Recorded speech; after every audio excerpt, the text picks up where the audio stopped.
Welcome, dear viewer, to Go to Sleep Historian. If this is your first time visiting, we're glad you've found your way here. If you discover something peaceful, inspiring, or meaningful in tonight's story, please remember to subscribe, like, and share, and leave a gentle thought in the comments below. Your support helps keep these calming journeys through time alive. There was a time when the sky was only a dream, when people stood beneath drifting clouds, watching the birds above, and wondered, what does it feel like to float among them? For thousands of years, the heavens belonged to gods, to spirits, and to the wind itself. But in the quiet corners of the human heart, a whisper grew stronger one day.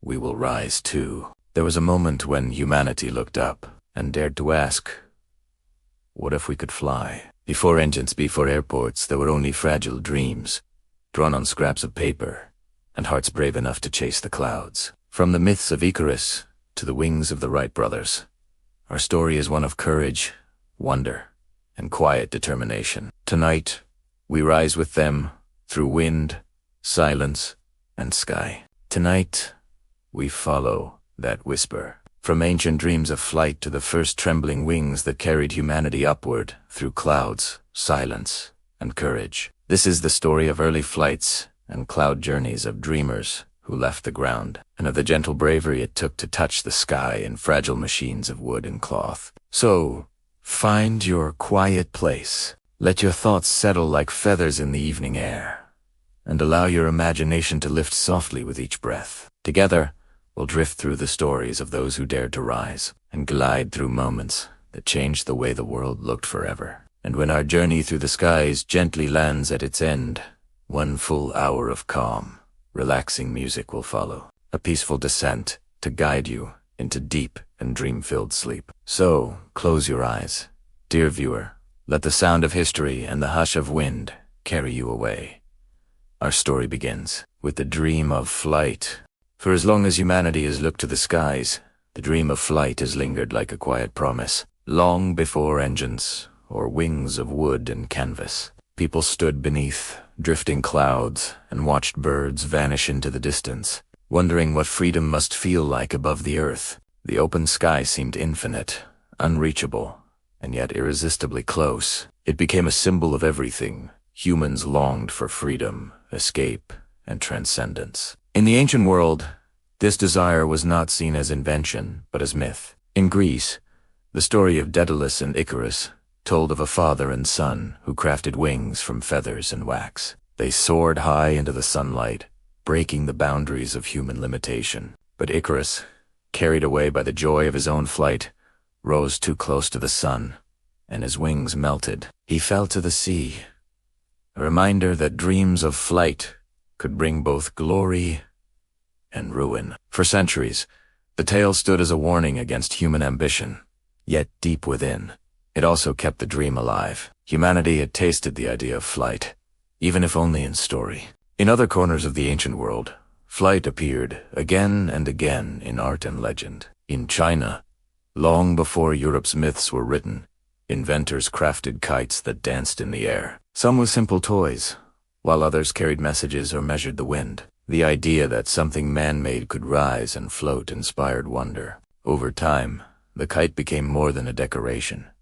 It was the first mechanical object to claim the sky. Meanwhile, in the deserts of Persia and the temples of Egypt, priests and astronomers watched the movement of stars. The heavens were mapped and measured, but they remained sacred and distant. Humans could study the sky, pray to it, or name its constellations, but never touch it. The boundary between earth and sky felt eternal. Then, during the Renaissance, the dream began to take a new shape. In workshops filled with parchment, ink, and imagination, Leonardo da Vinci looked to the birds with a scientist's curiosity. He drew wings that flapped, machines that hovered, and parachutes that could slow a fall. His sketches, filled with gears, pulleys, and graceful arcs, suggested that flight might not be a myth after all, but a matter of understanding nature. Leonardo believed that air was like water, and that with the right design, a person might swim through it.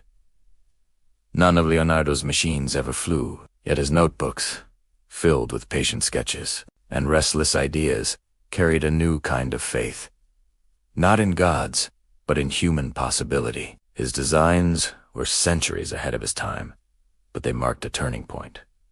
Flight had moved from myth into study, from story into science. Still, centuries would pass before theory became reality. In the 17th and 18th centuries, Europe entered an age of observation and invention. The study of gases, air pressure, and buoyancy opened doors that even Leonardo could not have imagined. Scientists began to realize that air, invisible and weightless as it seemed, was a substance that could lift. If heated or contained, it might hold something aloft. In 1783, in the small French town of Annan, two brothers, Joseph and Etienne Montgolfier, made history. They were paper manufacturers by trade, not engineers or scientists, but their curiosity was boundless. They had noticed how smoke from their fires seemed to carry small scraps of paper upward. What if, they wondered, this force could lift something larger? They began to experiment with silk and paper, building enormous spheres and heating air beneath them with burning straw. When their balloon finally rose into the sky, the crowd below fell silent. For the first time, a human creation floated freely above the earth. It was not a myth or a machine of wood and metal, but a fragile vessel of fabric, fire, and faith. That moment marked the birth of aeronautics, the science of flight. The Montgolfier brothers soon sent animals: a sheep, a rooster, and a duck, on a short journey through the clouds. When they landed unharmed, the path was clear for humans to follow. Later that same year, in Paris, Jean Fran, Oise Palais, Trey the Rosier, and Fran, Oise, Laurent the Arlandes, stepped into a balloon and became the first men to fly. They drifted silently over the rooftops of the city, the wind carrying them like a whisper. Below, thousands watched, cheering and pointing to the heavens. For a few brief minutes, the human species was no longer bound to the ground. It was a moment of wonder that spread across Europe and beyond. Ballooning became the symbol of modern marvel, an act of courage and curiosity that captured imaginations everywhere. The sky, once reserved for the divine, had become a new frontier for human exploration. But flight was not without danger. Early balloonists faced unpredictable winds, sudden storms, and the ever-present risk of fire. Many lost their lives chasing the horizon. Yet, despite every fall and every failure, others continued to rise. There was something magnetic about the sky, something they refused to let go of those who had once touched it. For the first time, people experienced the world from above. They saw fields shrink to patterns, rivers winding like silver threads, and cities spread out like miniature maps. The experience changed how humans saw the earth itself, not as something vast and unreachable, but as one connected, fragile world. That perspective, quiet and humbling, would shape generations to come. By the close of the 18th century, balloons had carried explorers to new heights, and scientists began to study the air itself, its currents, its pressures, its mysteries. But for all their beauty, balloons could only float, not steer. They drifted wherever the wind allowed, like leaves upon a river. The dream of controlled, powered flight remained out of reach. Still, the first step had been taken. Humanity had left the ground. As the 19th century dawned, inventors and dreamers around the world began to imagine the next stage, machines that could do more than rise. Machines that could fly. They studied birds, tested wings, and built gliders from wood and fabric. The sky, once a distant idea, was now a laboratory. From the ancient myths of Icarus to the gentle ascent of the Montgolfier balloon, the dream of flight had evolved from fantasy to reality. Humanity had not yet conquered the skies, but it had begun to touch them. And in that touch, a new age was born. The world was ready to rise higher. By the late 18th century, the sight of a great silk balloon rising into the sky had become one of the marvels of the modern world. What had begun as an experiment in a small French workshop soon ignited the imagination of an entire age. The Montgolfier brothers' invention was more than a curiosity.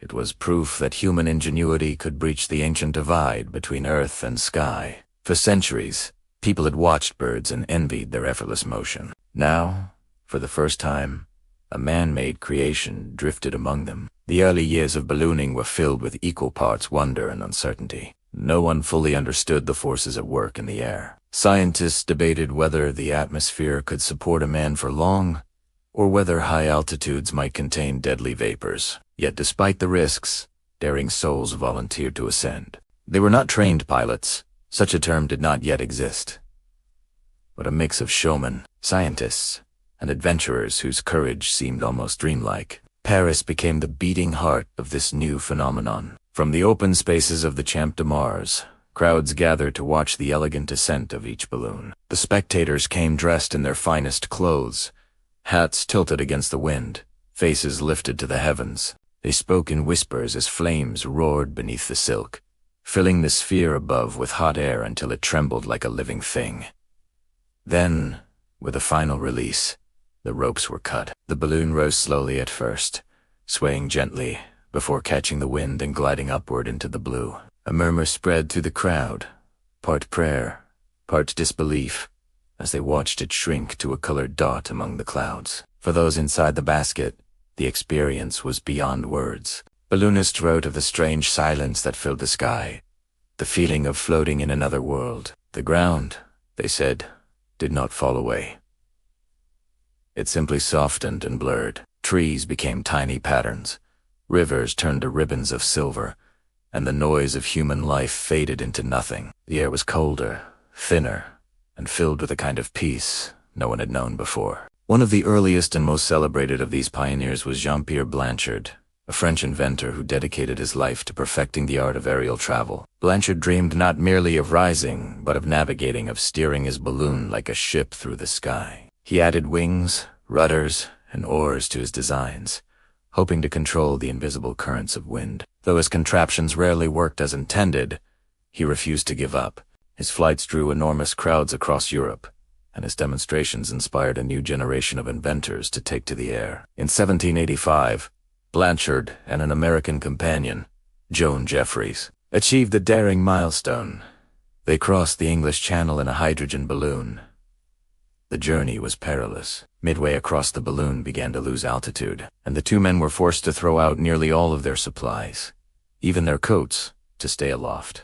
After more than 2 hours in the air, they landed safely on the French coast. It was the first successful aerial voyage between two nations, a feat that confirmed flight was not a passing spectacle but a new mode of exploration. As news of their success spread, ballooning fever swept across Europe. Monarchs commissioned flights for their courts, while scientists used balloons to study the atmosphere and the weather. For the first time, humans were gathering data from the sky itself, measuring air pressure, temperature, and wind direction from altitudes no one had ever reached before. The heavens, once the domain of myth and theology, were becoming a field of science. But not every journey ended in triumph. The early balloons were fragile and unpredictable. They relied on open flames for lift, and one spark could turn a gentle ascent into disaster. Many brave aeronauts met their end in sudden bursts of fire or crushing falls. Pile, tre, de, Rossier, one of the first men to fly, became also one of the first to die for the dream of flight.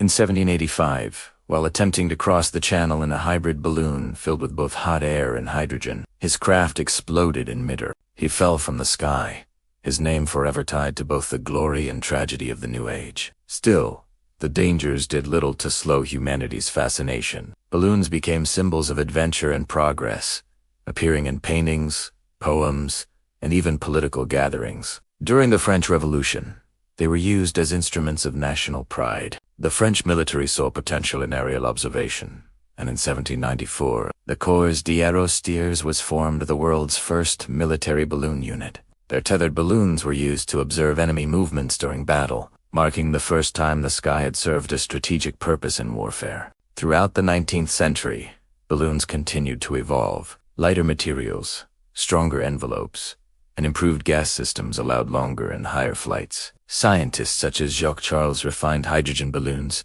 while others experimented with coal gas for urban launches. Each ascent brought new understanding of weather, altitude, and the mysterious forces of the atmosphere. One of the great milestones came in 1862, when James Glacier, a British meteorologist, ascended with pilot Henry Coxwell to study high-altitude conditions. Their balloon rose to more than 29,000 feet, so high that Glacier lost consciousness from lack of oxygen. Coxwell, his hands nearly frozen, managed to pull the valve line with his teeth to begin their descent. They survived, barely, but the data they collected would lay the foundation for modern meteorology. Their courage proved that the sky could be explored not only by dreamers, but by scientists as well. Balloons also became a rare bridge between war and peace. During the siege of Paris in 1870, when the city was surrounded and cut off by Prussian forces, balloons were used to carry mail and messages beyond enemy lines. More than 60 flights escaped Paris that year,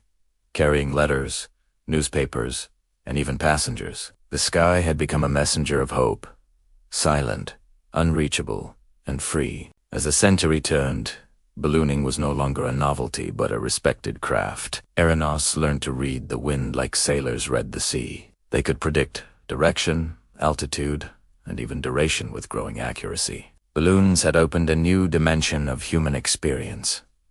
The vertical world. For the first time, people were living, studying, and even dreaming in 3 dimensions. Yet, as beautiful as these journeys were, they remained bound to the will of the wind. Balloons could rise and fall, but not truly navigate. They floated wherever nature carried them. Majestic, but helpless travelers of the air, inventors began to ask a new question. Could flight ever be controlled? Could humans move through the sky with purpose, not just drift through it? This question would define the next great chapter of aviation. As the 19th century gave way to the 20th, new technologies, engines, metal frames, and the science of aerodynamics began to emerge. The age of air, delicate and dreamlike, was drawing to a close. Ahead lay the age of wings, of propellers, of motion. But before the hum of engines filled the sky, there was silence, the serene, endless quiet of those first balloon flights. Floating above the world, the early aeronauts found something few ever would again. Pure stillness, the soft whisper of the wind, and the realization that humanity had finally touched the sky.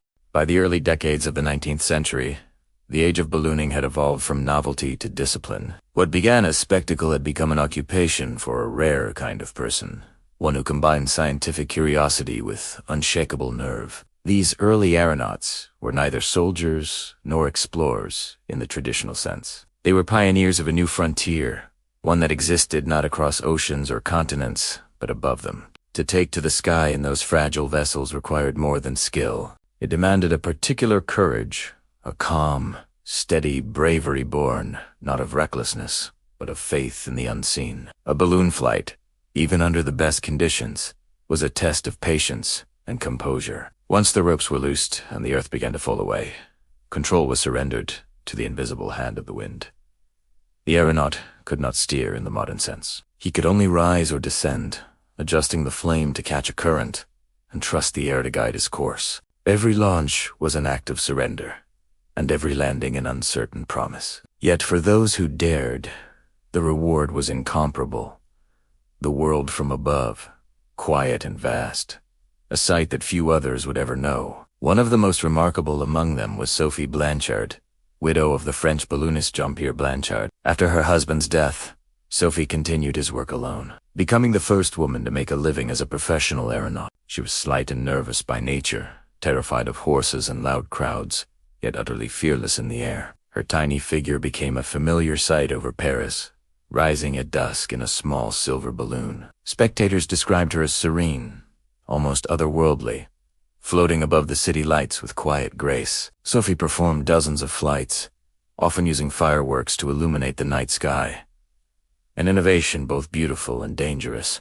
In 1819, tragedy struck during one such display. A spark from her fireworks ignited the gas within her balloon. The crowd below watched helplessly as flames consumed the fragile sphere. Sophie fell from the sky she loved, becoming both a symbol of courage and the high price that flight demanded. Her death did not deter others. Throughout the 1800s, balloonists across Europe and America continued to risk their lives for knowledge and wonder. Many sought to climb higher than any human had before. At those altitudes, the air thinned, The temperature dropped, and the silence became absolute. Instruments froze, breath became difficult, and fingers stiffened against the ropes. Yet still, they ascended. Each flight was a confrontation with the unknown, an experiment written in risk. The English meteorologist James Glaisher and his pilot Henry Coxwell became legends for such courage. In 1862, their balloon rose to an astonishing height, more than 29,000 feet at a time when no one understood the dangers of oxygen deprivation. As they ascended,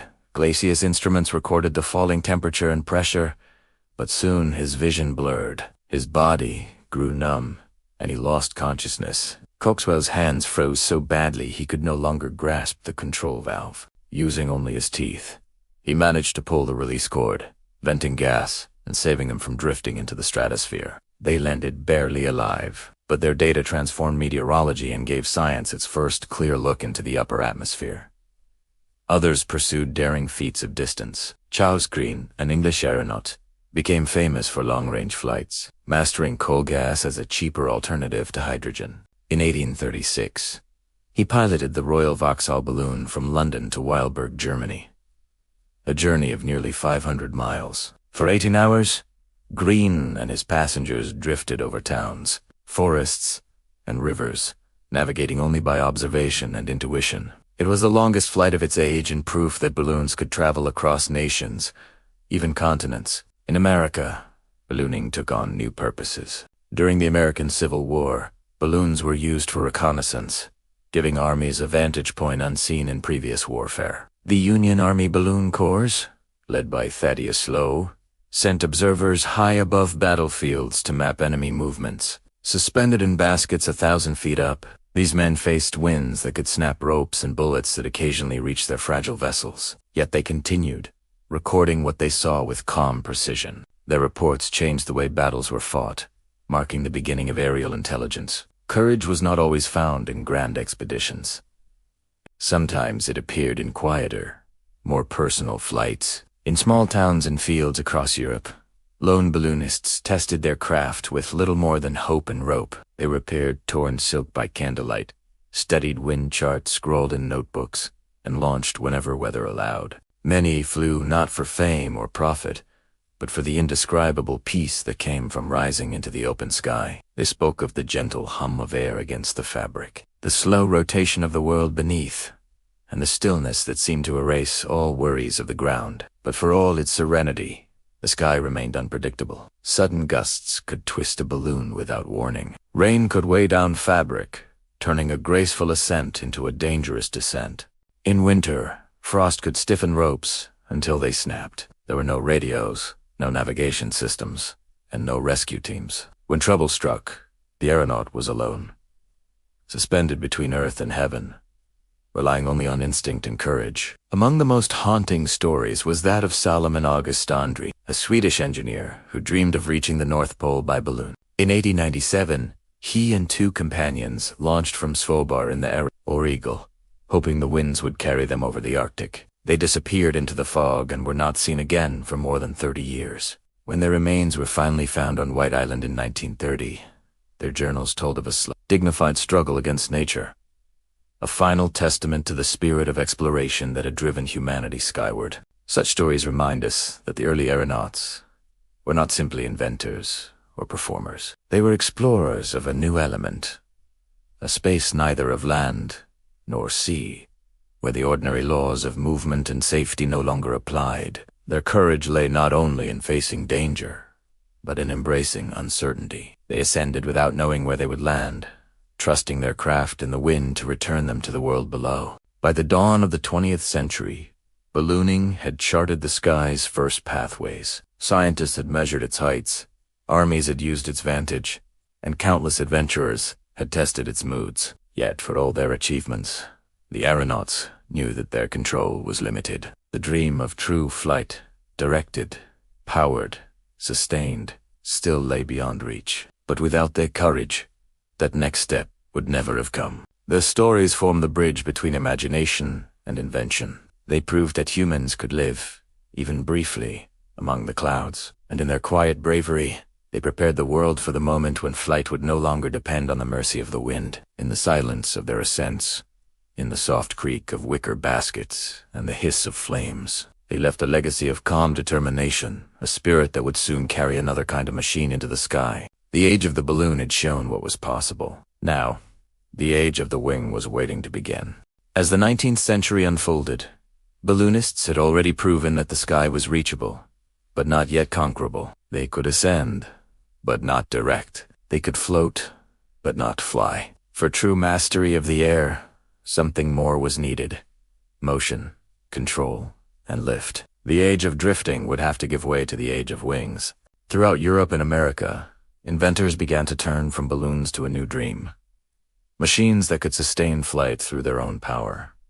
The idea seemed absurd to many. To lift a heavy craft into the sky without buoyant gas or wind seemed to defy common sense. Yet, in quiet workshops and open fields, engineers, scientists, and dreamers persisted, studying the secrets of birds and the invisible laws that kept them aloft. No name is more central to this transformation than Otto Lilienthal, a German engineer whose experiments in the 1890s marked a turning point in aviation history. Lilienthal devoted his life to understanding how birds flew. He observed their wings for hours, sketching the subtle curves and angles that created lift. From these studies, he built gliders of wood, wire, and fabric, elegant, bird-like structures that could carry a man through the air. Lilienthal believed that flight could not be invented through theory alone. It had to be learned through experience, through trial, error, and the courage to leave the ground. Day after day, he carried his gliders to the hills outside Berlin, running down slopes until the wind caught beneath his wings. For a few moments,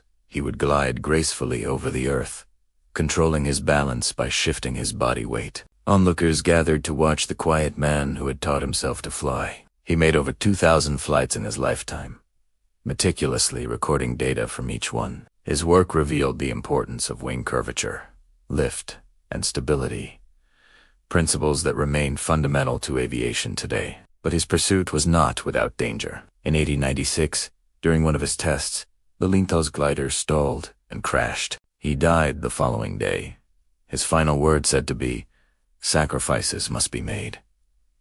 His death, though tragic, inspired others to continue his work. The age of wings had found its first martyr and its first teacher. Across the Atlantic, the American engineer Octave Chanute took up the challenge. He studied Lilienthal's research and began to design his own gliders, testing them on the sandy shores of Lake Michigan. Chanute was not only an inventor, but a communicator, sharing his findings with others who dreamed of flight. His book, Progress in Flying Machines, published in 1894, gathered all known knowledge of aviation into one place, a gift to future pioneers. By the final years of the 19th century, a community of aviators had begun to form. They exchanged letters, sketches, and ideas, creating the first global network of flight enthusiasts. Among those who read Chanute's writings were two brothers from Dayton, Ohio, Wilbur and Orville Wright. They ran a small bicycle shop, and like many mechanics of their time, were fascinated by motion,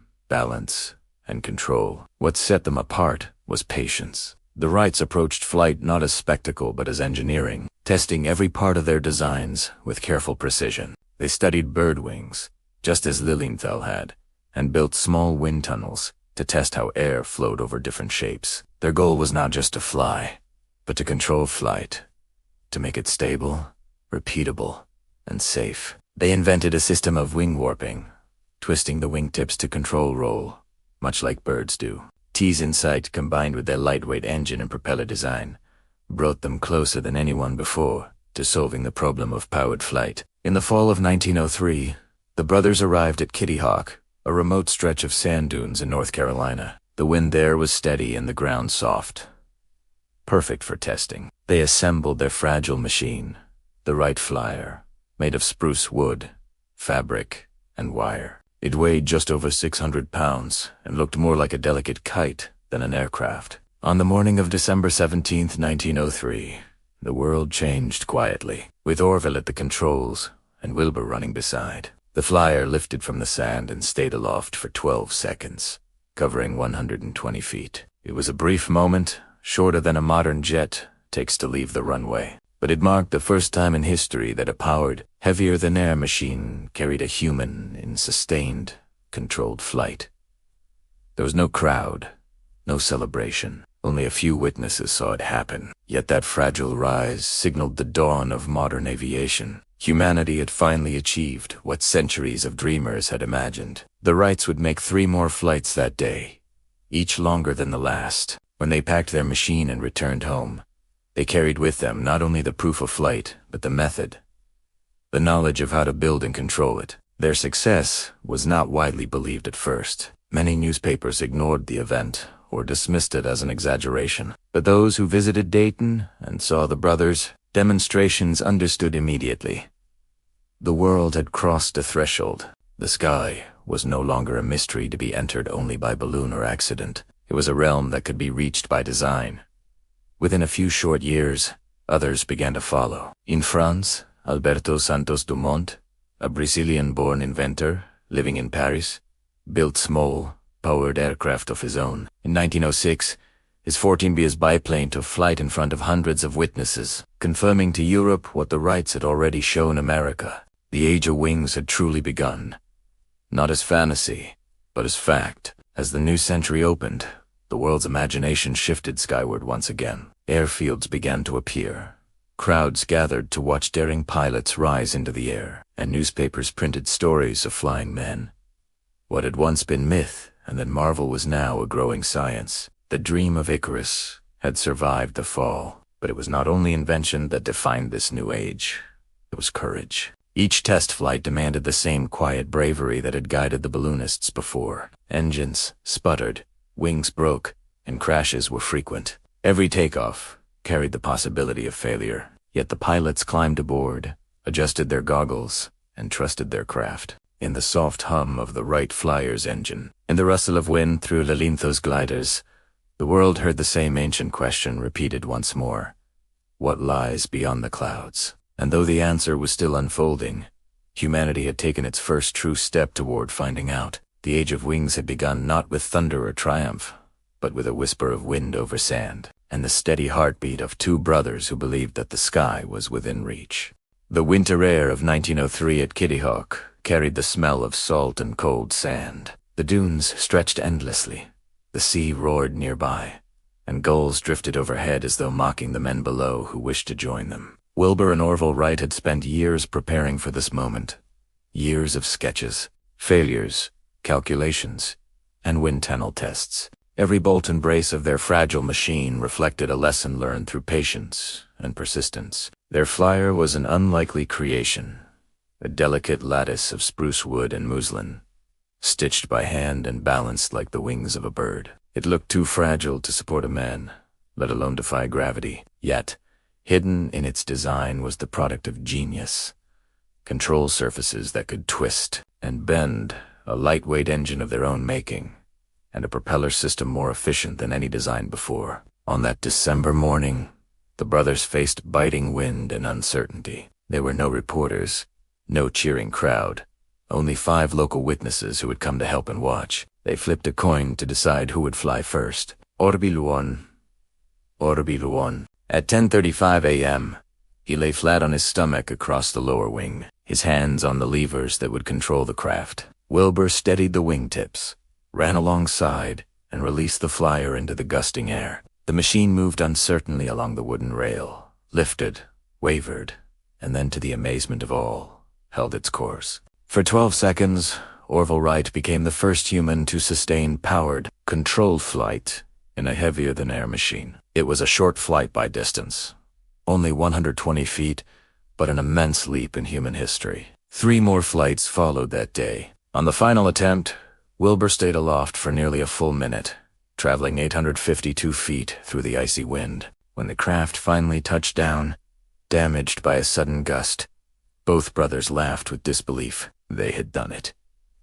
Humanity had left the ground not by magic, but by mathematics, mechanics, and will. Back home in Dayton, the Wrights resumed their quiet work. They were not men of spectacle, but of precision. They continued refining their designs, building stronger flyers with improved control and engines. In secret fields near Huffman Prairie, they flew again and again, perfecting takeoffs, turns, and landings. Unlike earlier inventors who chased mere lift, the Wrights pursued mastery. the ability to steer, to circle, to return safely. Each evening, they recorded their findings in neat, careful handwriting, noting airspeed, propeller thrust, and wind direction. The brothers were methodical, cautious, and united by trust. Wilbur was the visionary thinker, calm and deliberate. Orville, the hands-on mechanic, sensitive to every vibration of his machine. Together, they represented a balance of mind and craft that made flight possible. Their work drew little public attention at first. The world, still skeptical, doubted their claims. In an age before instant communication, photographs of their flights were dismissed as trickery. But as months passed, whispers spread to bicycle makers in Ohio had solved the impossible. By 1905, their Flyer 3 had become a truly practical aircraft. It could take off under its own power, circle repeatedly, and unsafely. The first fully controlled airplane in history. Wilbur demonstrated its stability by flying 8 complete circles over the prairie, astonishing witnesses. Yet the Wrights, wary of imitators, avoided wide publicity. They filed patents, wrote cautiously worded letters, and sought investors who could understand their achievement. Meanwhile, across the ocean, European inventors were racing toward the same dream. In France, engineers like Gabriel Voisin and the adventurous Alberto Santos Dumont were building their own powered aircraft. When word of the Wrights' success finally reached Europe, it was met with both admiration and disbelief. Could 2 unknown mechanics from America truly have beaten the great minds of Europe to the skies? Wilbur decided to prove it. In 1908, after years of quiet work, he traveled to France with a rebuilt Flyer. At a field near Le Mans, he assembled the machine under skeptical eyes. On August 8th, before a crowd of journalists, engineers, and curious onlookers, he took off into the summer air. The audience gasped as the craft rose smoothly, banked gracefully, and circled above them with precision no one had seen before. It was not just flight, it was controlled flight. The airplane responded to every movement of Wilbur's hands and body. It climbed, dipped, and turned like a living creature. The crowd erupted in applause, many removing their hats in respect. In that single demonstration, the world's doubts vanished.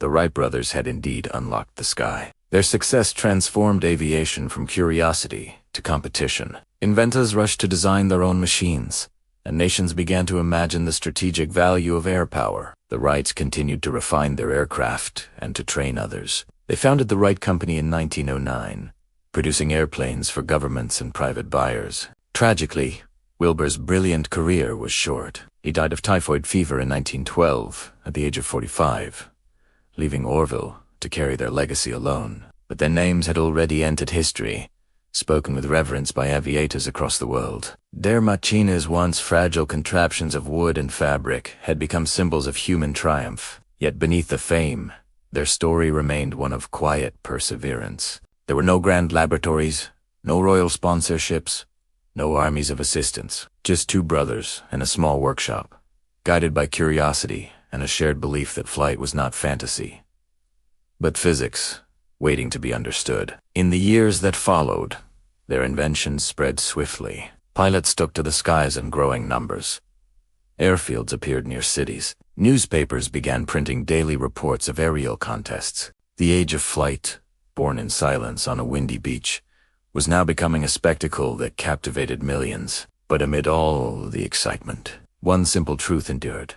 The first step into the sky was not taken by reckless adventurers or wealthy patrons, but by 2 patient craftsmen who believed that understanding was more powerful than ambition. Each time their Flyer left the ground, the world changed a little more.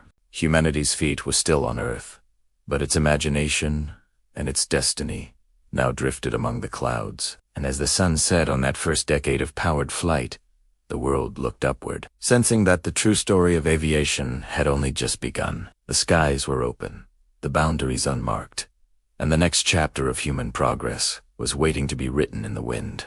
In the years following the Wright brothers' first flights, the world awoke to a new wonder, the sight of human beings soaring through the open sky. For centuries, flight had been a metaphor for freedom, a dream of gods and angels. Now, that dream unfolded above the rooftops and fields of an astonished world. The first decade of the 20th century became an age of demonstration. From quiet experimentation, flight moved into the public eye. The air, once the domain of imagination, had become a stage for courage and invention. Across Europe and America, crowds gathered wherever the sound of an airplane engine could be heard, a new kind of music that stirred the heart and quickened the pulse. One of the first great performers of this skybound theater was Alberto Santos Dumont, the daring Brazilian inventor who lived in Paris. Known for his airships and elegant manners, Santos Dumont became a celebrity of aviation. In 1906, his 14 biplane lifted off from a Paris field before a large crowd, staying aloft for 25 seconds and traveling more than 200 feet. It was the first officially witnessed powered flight in Europe, and it made him an overnight sensation. Unlike the secretive Wright brothers, Santos Dumont believed flight should belong to everyone. He built simple aircraft that could be flown without special training, and he often arrived at cafes in his personal airship, mooring it casually outside as others would a carriage. His confidence and charm helped turn aviation into a fashionable pursuit, an art as much as a science. Soon, new names joined the stage: Louis Blix, Henry Farman, and Glenn Curtiss, each pushing boundaries in design and daring. Blériot, a French engineer with a quiet determination, achieved one of the era's most famous feats in 1909. In the soft light of dawn, he took off from Calais, France, in a small monoplane of his own design, and after 37 tense minutes, landed near Dover, England. He had crossed the English Channel, a journey of 22 miles that changed the course of history. The newspapers called him a hero. Crowds greeted him as he stepped from his fragile craft, his goggles misted with salt and his hands trembling from the cold. The crossing proved that the airplane was no longer a toy or experiment. It was a new means of connection, capable of bridging nations. That same year, aviation met the world's fairground. The Grande Semaine d'Aviation de la Champagne, held near Reims in France, drew more than 500,000 spectators. For a week, the skies were alive with motion. Monoplanes, biplanes, and gliders buzzing above the fields like mechanical birds. Pilots competed for distance, altitude, and speed, and newspapers chronicled every detail. The event marked the first great public celebration of flight park competition, part festival, and entirely mesmerizing. For those on the ground, it was unlike anything they had seen before. People gasped as planes rose gracefully, turned in wide circles, and drifted away into the clouds. Some wept, unable to believe what they were witnessing. Others stood in silence, hats over their hearts, humbled by the sight of humans defying gravity. Yet behind the applause lay risk and sacrifice. Early flight was dangerous. The engines were unreliable, the materials fragile, and the pilots had little protection. Many lost their lives pursuing altitude and acclaim. Among them was Hubert Latham, who attempted to cross the English Channel shortly before Blériot and crashed into the sea. Another was Léon de Lagrange, a talented aviator and sculptor who met his end in 1910 when his Plan S wings collapsed mid-air.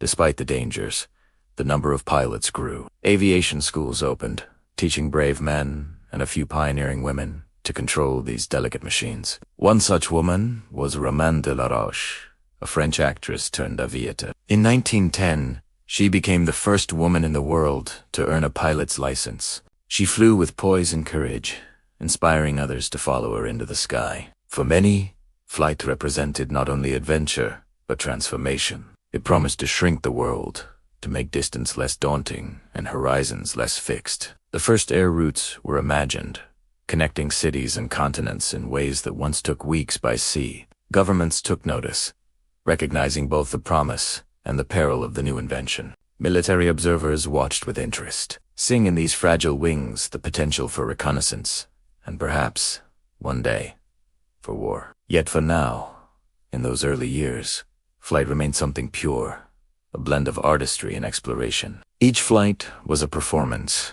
each takeoff a gesture of faith. The roar of an engine echoed like applause across fields and valleys. In the United States, air shows began to draw crowds to places like St. Louis, Los Angeles, and New York.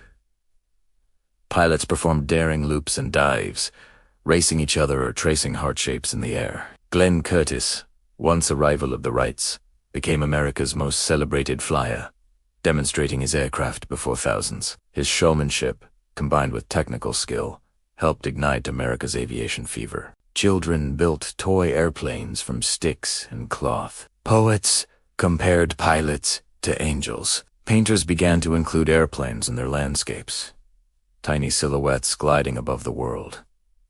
Humanity had gained a new perspective. From the air, rivers looked like silver ribbons, cities like scattered constellations of light. The sky, once vast and unreachable, now felt intimate, a second home waiting to be explored. The pilots of this era were more than inventors. They were ambassadors to the heavens, showing humankind what was possible when courage met curiosity. By the time 1910 came to a close, over 1,000 licensed pilots existed worldwide. Airfields dotted Europe and America, and airplanes were improving rapidly. The delicate contraptions of wood and wire were giving way to stronger designs with faster engines and better control. The world's first aviation magazines and clubs appeared, connecting dreamers across borders.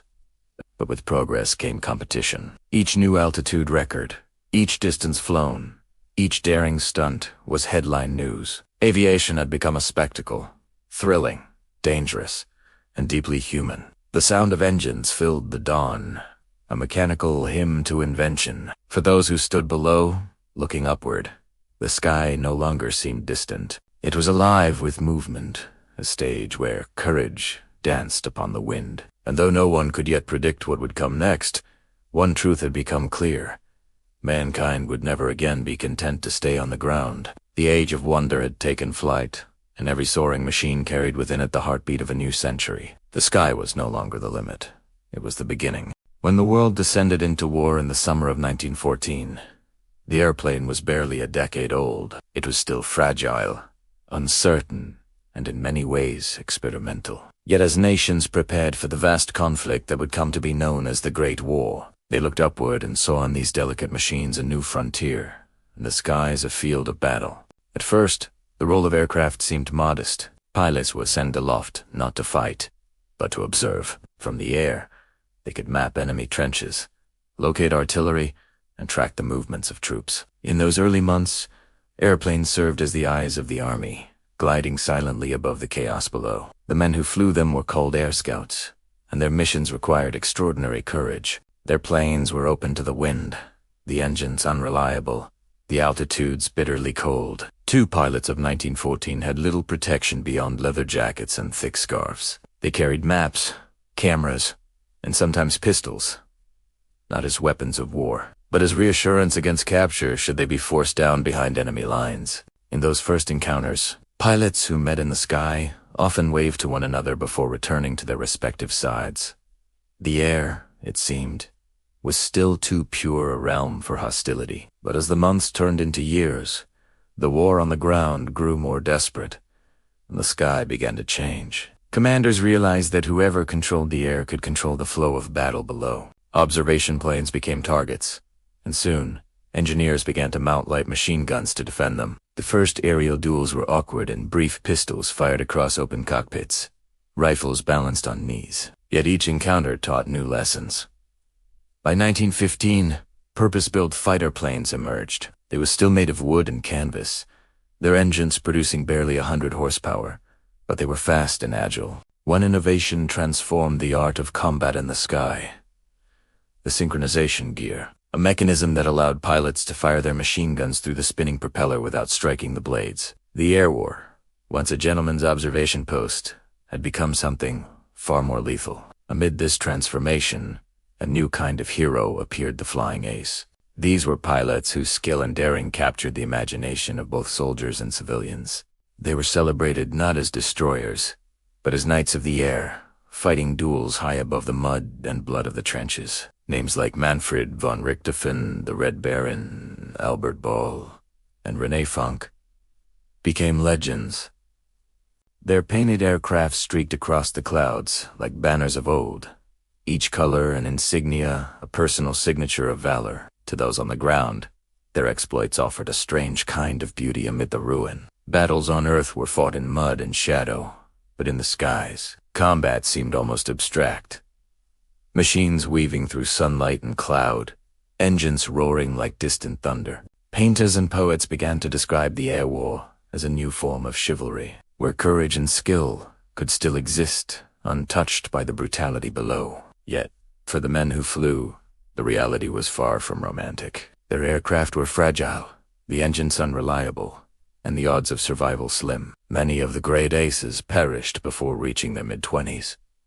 The sky was magnificent, but merciless. Each flight was a balance between mastery and mortality. Even so, the pace of innovation quickened. Airplanes grew faster, stronger, and more capable. Bombers appeared, larger aircraft designed to strike from above. At first, their missions were symbolic, carrying only a few small bombs dropped by hand. But by 1917, organized bombing campaigns had begun, striking railways, factories, and supply lines. The world was learning that the sky could deliver both wonder and destruction. In Britain, the Royal Flying Corps took shape, training thousands of young men to fly. Across Europe, new squadrons formed daily. Aviation schools taught navigation, aerial gunnery, and formation flying skills that would later define modern air forces. The once isolated inventors of flight had given rise to entire industries, turning fragile dreams into instruments of strategy. But amid the machinery of war, moments of quiet humanity still surfaced. Pilots who crashed behind enemy lines were often treated with respect by their adversaries. Letters and small tokens were sometimes exchanged between opposing airmen. In the strange fraternity of the skies, there remained an unspoken understanding. They were all pioneers, bound by the same fragile wings. By the war's end in 1918, the world had changed beyond recognition. Airplanes had evolved from delicate contraptions to powerful machines capable of speeds unthinkable just years before. The Wright's gentle gliders had become sleek biplanes of wood and steel, their engines roaring across continents. The sky had become an essential part of warfare, and, by extension, an essential part of human destiny. The cost was immense. Thousands of pilots never returned, their bodies lost in fields and forests, their names remembered only on faded monuments. Yet their courage had carved a permanent place for flight in the modern world. When peace finally came, and the guns fell silent, many aviators looked upward once more, not with fear, but with longing. They had lived among the clouds, seen the curve of the earth, and touched the very edge of heaven. For them, returning to ordinary life felt like descending from a dream. Some became instructors, teaching a new generation to fly.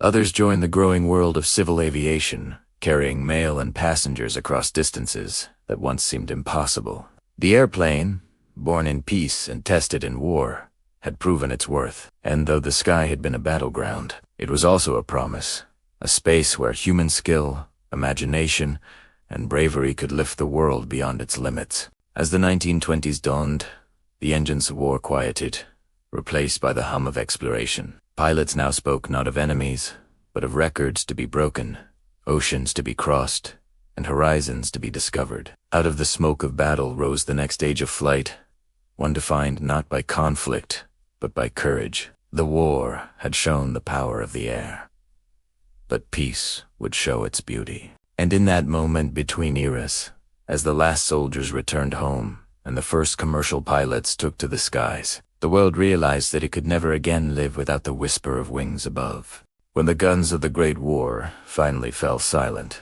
in 1918, the skies that had once echoed with the roar of battle became quiet once more. Across Europe and America, the fragile machines that had carried soldiers and scouts through the clouds now rested in hangars and open fields. Yet even in that stillness, a new vision began to take shape. The world had learned to fly, and it would not forget how. Aviation had proven its worth, and its pioneers now dreamed of peacetime purpose, to connect cities, nations, and continents through the open sky. What had been an instrument of war would now become a bridge for the world. The 1920s opened as a decade of daring, a time when brave pilots sought to test the limits of endurance, distance, and imagination. Among the earliest missions of peacetime flight was the humble delivery of mail. In 1918, the United States Postal Service inaugurated its first official airmail route between Washington, D.C., and New York. The planes were simple, the weather unpredictable, and the risks immense. Many pilots flew without radios or navigation instruments, relying only on landmarks and instinct. Yet day after day, they took off into uncertain skies, carrying letters that now moved faster than ever before. In Europe, similar efforts emerged. France, Britain, and Germany all developed airmail routes that stretched across borders. These flights were the first steps toward a global network, fragile threads of connection drawn across the clouds. The world began to shrink. As pilots grew more confident, they turned their eyes toward greater challenges: distance, endurance, and the ultimate frontier, the ocean. The dream of crossing the Atlantic by air had haunted aviators since the early years of flight. To soar from one continent to another, without pause or landing, seemed the ultimate test of man and machine. The first attempt came in 1919, when British aviators John Elcock and Arthur Whitten Brown flew a modified bomber from Newfoundland to Ireland, battling storms, freezing rain, and near total darkness. They completed the journey in 16 hours.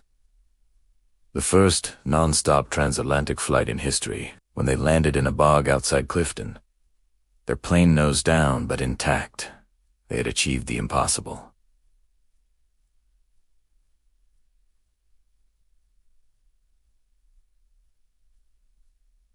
The world rejoiced. Newspapers hailed them as heroes. Kings awarded them medals. And the idea of global flight, once unimaginable, became suddenly real. Yet even their triumph only deepened humanity's hunger for more. Through the 1920s, aviation evolved at breathtaking speed. Designers replaced wood and fabric with metal frames. Engines grew stronger, airfields larger, and navigation more precise. Pilots became household names, symbols of modern courage and progress. No figure embodied that spirit more completely than Charles Lindbergh. In 1927, at Houston, 25 years old, Lindbergh climbed into his small silver monoplane, the Spirit of St. Louis, and prepared to do what no one had done before: fly solo, non-stop, from New York to Paris. The odds were daunting. The journey stretched over 3,600 miles of open ocean. The plane carried no radio, no forward view, and only the most basic instruments. For 33 hours and 30 minutes, Lindbergh sat alone, flying through fog, fatigue, and endless darkness. He fought sleep by rubbing his eyes, speaking aloud, and feeling the vibration of the engine to stay alert. At dawn on May 21st, he spotted the French coast. As he descended toward Paris, thousands of people gathered at La Bougette Field, their cheers rising like waves of wind. When his wheels touched the ground, history shifted once again. A single man had crossed the Atlantic alone, and in doing so, had united 2 continents in wonder. Lindbergh became a global icon, his quiet humility magnified by the enormity of his feat. For many, his flight symbolized not just progress, but faith in human potential. The idea that one person's courage could inspire the world. But the age of flight was no longer a world of men alone. A new voice was rising among the clouds, that of Amelia Earhart, a woman whose grace and determination captured hearts across the globe. In 1928, she became the first woman to cross the Atlantic by air as a passenger. 4 years later, she did it alone. Flying her red Lockheed Vega, Earhart crossed from Newfoundland to Ireland through freezing rain and mechanical trouble. When she landed in a remote field, she smiled and said simply, "I did it." With those 3 words, she became a symbol of courage, equality, and the boundless possibilities of the sky. Amelia went on to chart new routes, setting records across continents and oceans. Her calm voice and steady hand showed that flight was not only about technology, but about spirit, the belief that every horizon could be crossed. Though her final flight in 19 ended in mystery over the Pacific, her legacy endured. The name Amelia Earhart became eternal, spoken in the same breath as Lindbergh and the Wrights. By the end of the 1930s, aviation had transformed the world. Airliners now carried passengers between major cities. Companies like Boeing, Douglas, and Junkers developed aircraft capable of traveling farther and higher than ever before. Air travel, once reserved for daredevils, began to open to ordinary citizens. People could now see their world as a map of connection, a place where oceans no longer divided, but joined. Pilots no longer flew merely for fame, but for purpose, exploration, transport, diplomacy, and hope. In these years, aviation also became an art. Airports rose like temples of progress, their walls lined with glass and steel. Posters promised flights to every corner of the world.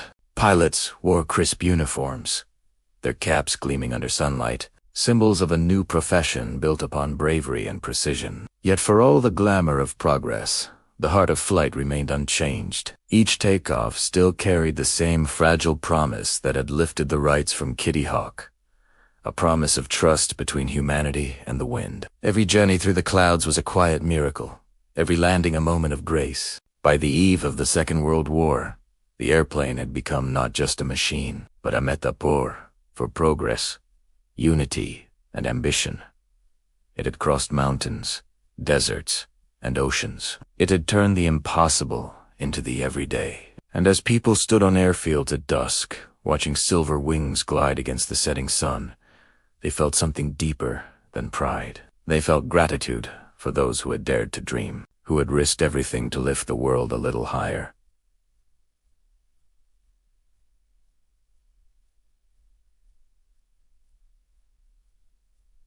Flight had conquered distance, but more than that, it had changed perspective. It allowed humanity to see the planet as one, suspended in cloud and light, fragile, beautiful, and whole. The age of flight had crossed oceans, and in doing so, had quietly connected every shore. When the 1930s drew to a close, the dream of flight stood on the edge of another great transformation. The skies that had once carried the fragile wings of pioneers now prepared for a storm unlike any before. The Second World War was beginning, and with it, the airplane would again become a tool of survival, strategy, and extraordinary human achievement. Though the coming years would be shadowed by conflict, they would also see aviation advance farther, faster, and more dramatically than ever imagined. The pressures of war demanded progress, and the sky became a vast, restless laboratory for invention. At the start of the conflict, airplanes were still largely made of metal and fabric, powered by piston engines, much like those of the 1920s. But necessity soon drove innovation at a breathtaking pace. Aircraft became faster, stronger, and more capable of traveling greater distances. Designers and engineers, many of whom had begun as dreamers in peaceful times, now found themselves working to protect nations and save lives through the machines they created. In Britain, the skies were defended by sleek fighters such as the Supermarine Spitfire and the Hawker Hurricane. Their pilots, many scarcely older than the airplanes they flew, took to the air during the Battle of Britain in 1940. Day after day, they rose from narrow airfields to meet the threat of invasion. Each flight was a test of nerve and skill, but also a moment of quiet determination. As the historian Winston Churchill would later say, never in the field of human conflict was so much owed by so many to so few. Across the Atlantic, the United States transformed its aviation industry with astonishing speed. Factories once producing automobiles now built aircraft by the hundreds each month. The Boeing B-17 Flying Fortress and the consolidated B-24 Liberator became symbols of long-range strength, carrying crews over mountains, oceans, and cities. Pilots and engineers shared a sense of purpose: to end the war and bring peace through mastery of the air. In Germany, scientists pushed aerodynamics to new extremes, developing the world's first operational jet aircraft, the Messerschmitt Me-262. Though it arrived too late to change the outcome of the war, it opened a door to the future. The jet engine, once a theory whispered in laboratories, had become real. It would soon redefine flight itself. Meanwhile, far from the battlefronts, aviation took on quieter but equally vital roles. Cargo planes carried medicine, food, and supplies to distant outposts. Medical evacuation flights brought wounded soldiers home faster than ever before. Airfields expanded across continents, many in places that had never before seen an airplane. The sky became a global pathway, connecting deserts, jungles, and islands in a web of movement that foreshadowed the world to come. Amid the hardship, acts of courage and humanity were everywhere. Pilots navigated storms and darkness without radar, guided only by stars or the flicker of distant lights. Crews risked their lives to deliver hope where it was needed most. The airplane,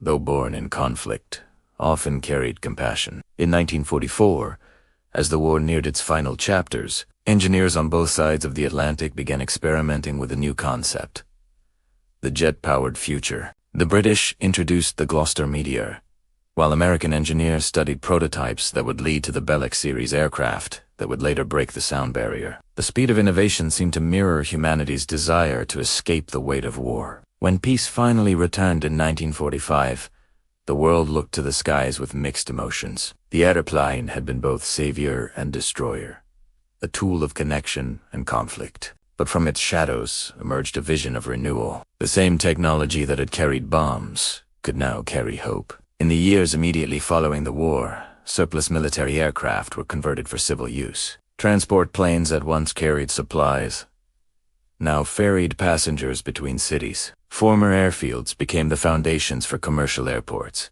and many of the men and women who had served as pilots found new lives in civil aviation, teaching, and exploration. It was during this time that the first great commercial airlines were born. Companies such as Pan American, British Overseas Airways Corporation, BOAC, and Air France began connecting the world's major capitals through regular routes. The dream of global travel, once reserved for the bravest pioneers, was now opening to the public. The war had also left behind vast advances in engineering. Pressurized cabins allowed airplanes to fly higher, above storms and turbulence. Jet engines promised speeds once unimaginable. The world stood at the dawn of a new era, the jet age. But before that future could take shape, there was a need to pause, to breathe, and to understand what flight had come to mean. Humanity had learned that the sky was not merely a place to conquer, but a realm to respect, vast, unpredictable, and filled with lessons. The war had shown that flight could change history. It had carried destruction, but also rescue. It had divided, but later would unite. Above all, it had revealed the courage that lay within those who took to the air. Courage not only to fight, but to endure, to learn, and to rebuild. In small towns and cities around the world, children once again looked up at the sky. But now they saw more than the roar of engines. They saw possibilities, the same spark that had driven the Wright brothers, Santos Dumont, and countless others before them.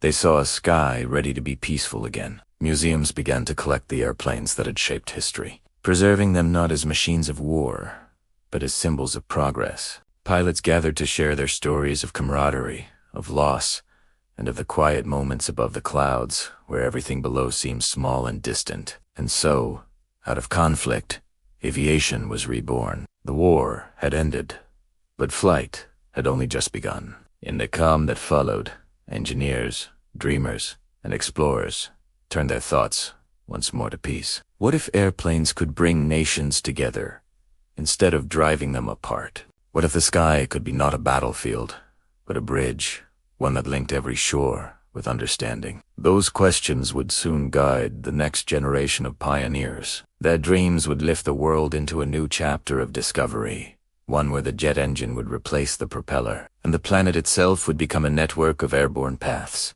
As the late 1940s drew to a close, the night sky filled once more with quiet lights, the steady hum of engines, no longer symbols of fear, but of progress. The world had learned that even in its darkest hours, the act of flight, the simple, breathtaking defiance of gravity, remained a testament to hope.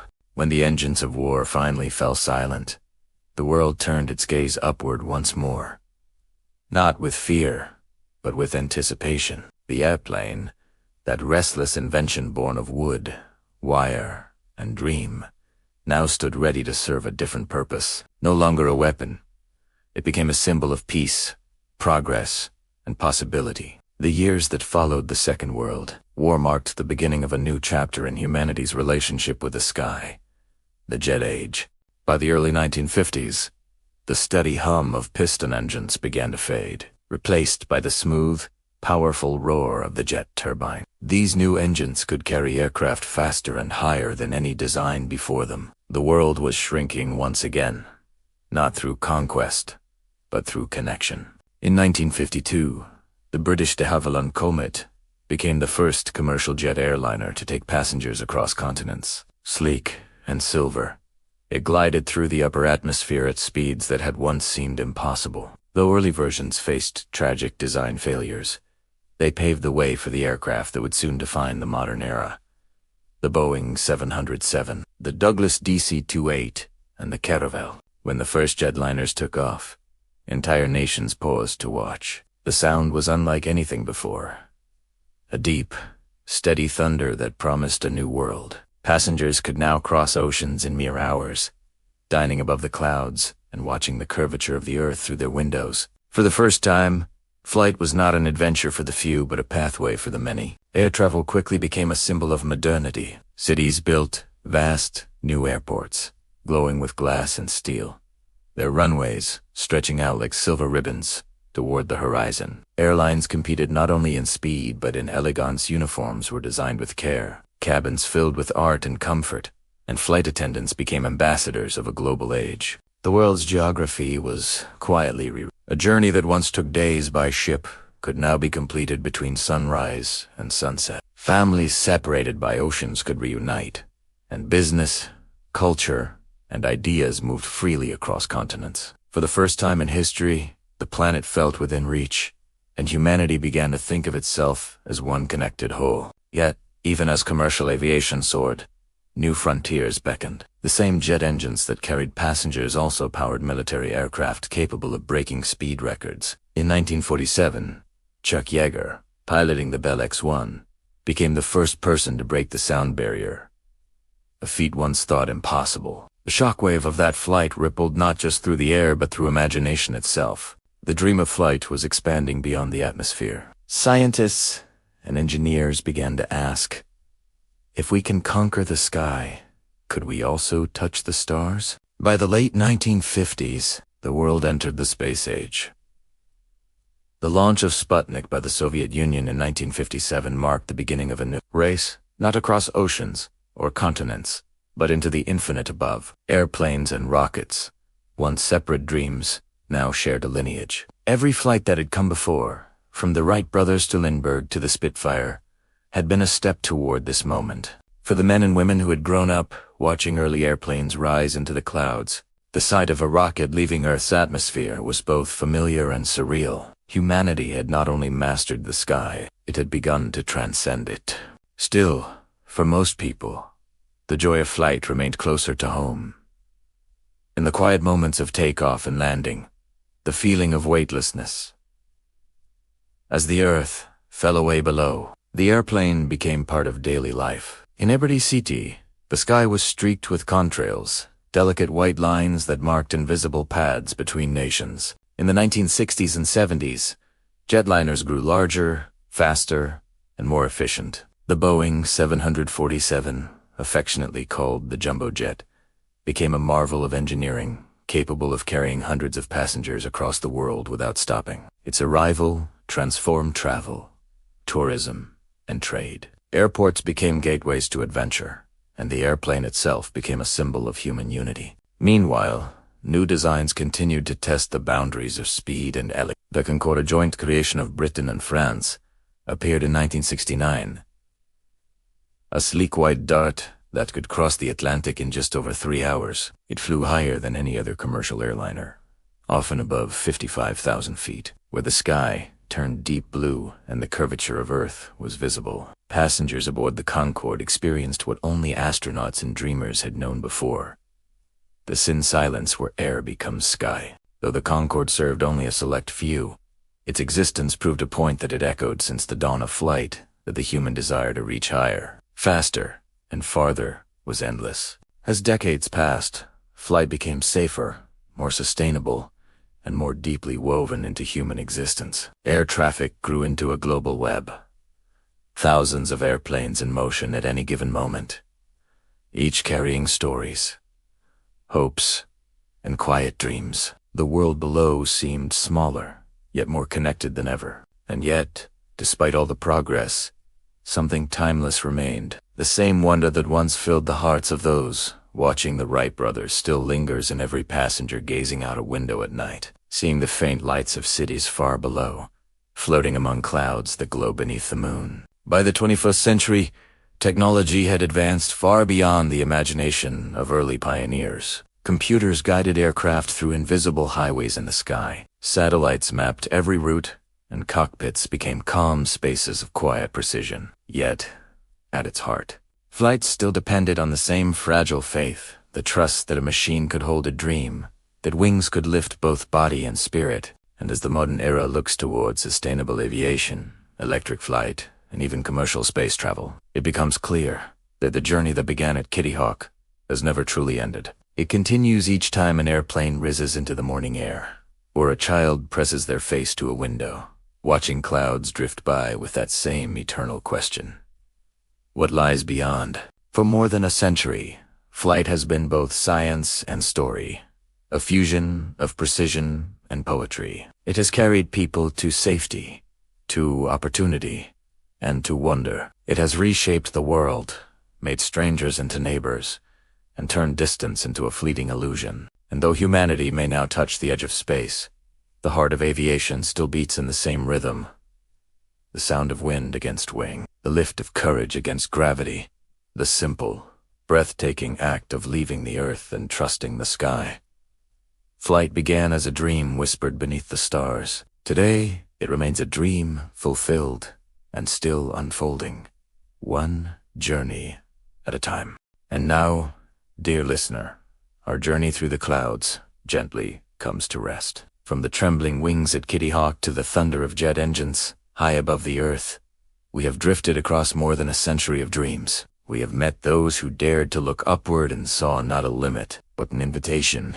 Men and women who faced the unknown sky with courage as their only compass. Each of them, in tear time, added a small piece to humanity's great ascent. One flight, one discovery, one breath closer to the stars. And perhaps that is the truest story of flight, not of speed or distance, but of wonder. The quiet, unshakable belief that there is always something more beyond the horizon. Even now, every takeoff repeats that ancient promise. Every gentle landing reminds us that, though we may rise and fall, the dream itself never ends. The sky that once seemed unreachable has become a familiar companion, a place of passage, peace, and possibility. When we look upward at night and see the faint trails of aircraft crossing beneath the stars, we are seeing the legacy of those early dreamers still alive, carried on the wind, ridden across the clouds. So as you rest tonight, let that same quiet courage fill your thoughts. Remember that even the greatest journeys begin with a single step, or perhaps a single moment of lift. And just as the aviators of the past found peace in the open sky, may you find your own peace here, in this gentle silence. Thank you, dear listener, for sharing this journey, for walking through history's clouds with us. If you are new here, we invite you to join our growing family of quiet dreamers. Subscribe and travel with us again through the stories of time, where history and calmness meet under the same eternal sky. And to our returning listeners, thank you, always, for your kindness and support. Your presence keeps this channel soaring.